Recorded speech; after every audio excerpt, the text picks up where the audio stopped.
अब हम लोग आगे बढ़ते हैं।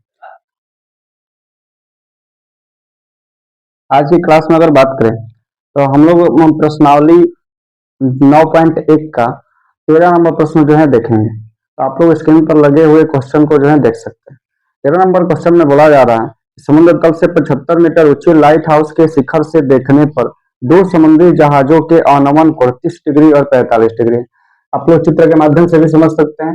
देखिए यहाँ पे जो है एक जहाज सी है, एक जहाज डी है, और यहाँ पे एक लाइट हाउस है। लाइट हाउस के शिखर से अगर देखा जा रहा है तो एक जो जहाज डी है इसका अवनमन कोण हो रहा है 30 डिग्री, तो इसी के एकांतर अंतर कोण के माध्यम से ये 30 डिग्री हो गया। उसी प्रकार से अगर बात करें तो अगला जो जहाज है दोनों जो एक दूसरे के पीछे स्थित है। अगला जो जहाज है उसका अवनमन कोण दिया है 45 डिग्री, तो उसी के माध्यम से अगर बात किया जाए तो एकांतर अंतर कोण से ये भी हो जाएगा 45 डिग्री। अब हम आगे के क्वेश्चनों को देख लेते हैं। आगे बोला जा रहा है कि यदि लाइट हाउस के एक ही और एक जहाज दूसरे जहाज के ठीक पीछे हो तो दो जहाजों के बीच की दूरी बतानी। तो वही बात बोला जाए जिस प्रकार से इस चित्र में दर्शाया गया। एक जहाज बिल्कुल एक दूसरे के पीछे जो है स्थित है। अब इसमें ये पूछा जा रहा है कि ये जहाज सी और जहाज डी के बीच में कितनी दूरी है। ये जो है हम लोग मान लेते हैं x मीटर। ठीक है, अब देखें, अब हम आगे की बातों को देख लेते हैं। अब यहाँ पे बात किया जाए तो ये पूरा जो हो गया बीडी हो गया, इसको कुछ नहीं मानते, इसको बीडी ही रहने देते हैं। मान लीजिए बीडी हो गया और इसका वैल्यू जो है x मीटर दिया गया, तो इसका भी वैल्यू क्या हो जाएगा, तो बीडी माइनस का x हो जाएगा। ठीक है, आप लोग समझ पा रहे होंगे क्या बोला जा रहा है इसमें। अब हम लोग जो भी यहाँ पे लिखे हुए हैं, अब इसको जो है लैंग्वेज के रूप में हम यहाँ पे लिख लेते हैं। देखिए चलिए 13 नंबर प्रश्न देख, यहाँ पे लिखा जाएगा। सबसे पहले अगर देखा जाए तो हम लोग माने हैं जहाज सी से जहाज डी के बीच की दूरी, यहाँ पे लिखेंगे, हल किया जा रहा है, लिखेंगे माना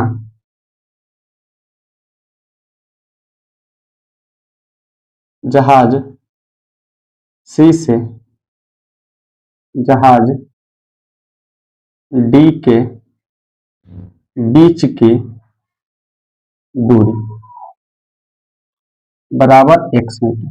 ठीक है, बिल्कुल आप लोग समझ पा रहे हो। अब देखें, अब हम लोग प्रश्न से आते हैं। और भी यहाँ पे बहुत कुछ दिया गया है, लेकिन यहाँ पे आप लोगों को चित्र में दिखाई पड़ रहा होगा। हम इसको जो है यहाँ पे नहीं लिख रहे हैं, हम लोग इतना करके भी यहाँ आगे बना सकते हैं इसको। आगे देखते हैं। आगे अगर देखा जाए तो सबसे बड़े वाले त्रिभुज में सबसे पहले देख लेते हैं। अगर हम लोग बड़े वाले त्रिभुज में बात करें तो हमारा त्रिभुज हो जाएगा ए बी सी। यहाँ पे बात करें तो बी जो है समकोण है, ये जो है इसके लिए थीटा का वैल्यू हो जाएगा 30 डिग्री रहते हैं। ये जो है आधार हो जाएगा और ये जो है लंब हो जाएगा। हम लोग जानते हैं कि थीटा के जस्ट जो सामने वाली भुजा होती है उसको हम लोग लंब बोलते हैं, और जो ये जहाज जो है जहाँ पे टिकी है उसी को क्या बोलेंगे, आधार बोलेंगे। अब हम लोग आगे बढ़ते हैं, लिखेंगे समकोण त्रिभुज।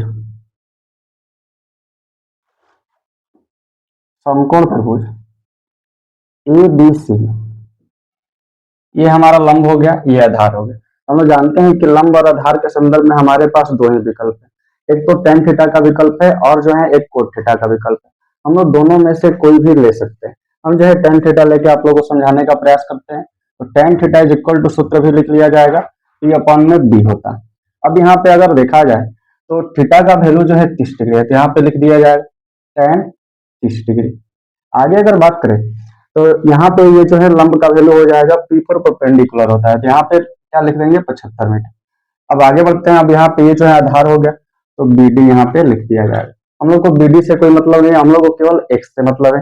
कहें कि हम लोग जानते हैं कि जहाज सी से जहाज डी के बीच की दूरी जो है एक्स मीटर है, तो हम लोग को एक्स का केवल वैल्यू याद करना है। अब हम लोग आगे की बातों को देख लेते हैं। हम लोग जानते हैं कि tan 30 डिग्री का वैल्यू जो होता है 1/√3 होता है, बराबर में 75/में बीडी हो जाएगा। अब हम लोग बाइसियम करेंगे। बाइसियम का अर्थ होता है क्रॉस मल्टीप्लीकेशन, यानी कि पीछे पीछे जब हम लोग गुणा करेंगे तो बीडी का जो वैल्यू हो जाएगा, बीडी बराबर हो जाएगा 75√3। इसको मान लीजिए इक्वेशन 1। ठीक है, अब इसका तो काम समाप्त हो गया, बीडी का वैल्यू पूछा गया। अब हम लोग इस छोटे वाले त्रिभुज में देखते हैं। देखिए लिखा जाएगा और करके समकोण त्रिभुज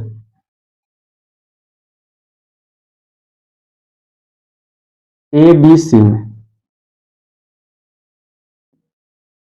यहाँ पे ए बी डी होगा, ठीक है। अब देखें ए बी सी में अगर देखेंगे तो थीटा का वैल्यू तो ये है 45 डिग्री। इधर अगर ए बी डी में देख रहे थे तो यहाँ जो है थीटा का वैल्यू 30 डिग्री था। अब हम लोग आगे की बातों को देख लेते हैं। यहाँ पे भी हमारे पास दो विकल्प है, एक तो टेन थीटा का विकल्प है और एक जो है कोट थीटा का विकल्प है। कारण कि हम लोग जानते हैं कि ये जो थीटा का वैल्यू है, थीटा के जो सामने वाली जो भुजा होती है वो होती है लंब, और जो नीचे वाली भुजा होती है यानी कि जिस पर कुछ टिका हुआ रहता है, इसी पर जहाज जो है टिका हुआ है, इसी पर लाइट हाउस जो है टिकी हुई है, तो इसको क्या बोला जाता है, तो आधार बोला जाता है। अब हम लोग आगे बढ़ते हैं। यहाँ पे टेन थीटा वाला विकल्प जो है हम लोग ले लेते हैं। यहाँ पे हो जाएगा P अपॉन में B। अब हम लोग आगे की बातों को देख लेते हैं। यहाँ पर थीटा का जो वैल्यू है 45 डिग्री, तो लिख दिया जाएगा टेन 45 डिग्री बराबर में P का वैल्यू जो है 75 दिया जाए बटा में ये BD माइनस का x हो जाएगा, कारण कि यही जो है इस त्रिभुज के लिए आधार है। अब हम लोग आगे की बातों को देख लेते हैं। अगर हम लोग आगे अगर देखना चाहें तो टेन 45 डिग्री का वैल्यू हम लोग जानते हैं कि 1 होता है, तो यहाँ पे 1 लिखा जाएगा बराबर में 75 अपॉन में बीबी माइनस का x हो जाएगा। ठीक है। अब हम लोग बाइसियम कर लेते हैं। बाइसियम जब हम लोग करेंगे, इधर बाइसियम कर लेते हैं। बाइसियम जब हम लोग करेंगे तो यहाँ पे क्या हो जाएगा, बीडी माइनस का x बराबर में 75। ठीक है। अब यहाँ पे BD का वैल्यू हम लोग जानते हैं, समीकरण में लिखे हैं 75√3, अभी अभी फाइंड किए हैं हम लोग, तो यहाँ पे BD का वैल्यू भी रख लेते हैं। तो यहाँ पे लिखेंगे 75√3 माइनस का x बराबर 75। ठीक है। कहाँ से आया, तो समीकरण 1 से आया। आप लोग समझ पा रहे होंगे, यहाँ पे समीकरण 1 के माध्यम से ये जो है आया। अब ये x का वैल्यू ज्ञात करना है, तो x को उधर लेके जाते हैं, इस 75 को इधर लेके आते हैं। यहाँ पे हो जाएगा 75√3, ये 75 इधर आएगा तो माइनस का 75 हो जाएगा, ये माइनस का x जब उधर जाएगा तो प्लस का x हो जाएगा। चूंकि हम लोग को x का वैल्यू ज्ञात करना है तो इसको इधर भी लिखा जा सकता है। x इज इक्वल टू, इन दोनों में कॉमन आ रहा है 75, यहाँ पे रख देंगे। कॉमन करने का अर्थ है कि जिस चीज को कॉमन किया जा रहा है उसी से बारी बारी से क्या करेंगे, दो गो पद है तो दोनों पदों में भाग दिया जाएगा। यहाँ पे भाग देंगे तो √3 बचेगा और इसमें भाग देंगे तो माइनस का 1 बचेगा। ठीक है, मीटर। अतः करके जो भी यहाँ पे माना गया था लिख देना है। अतः जहाज सी से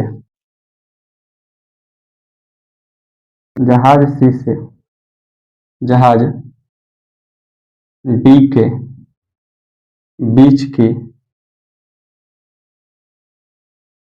दूरी बराबर x मीटर बराबर 75 इंटू √3 माइनस का 1 मीटर। यही जो है इसका आंसर हो जाएगा। ठीक है।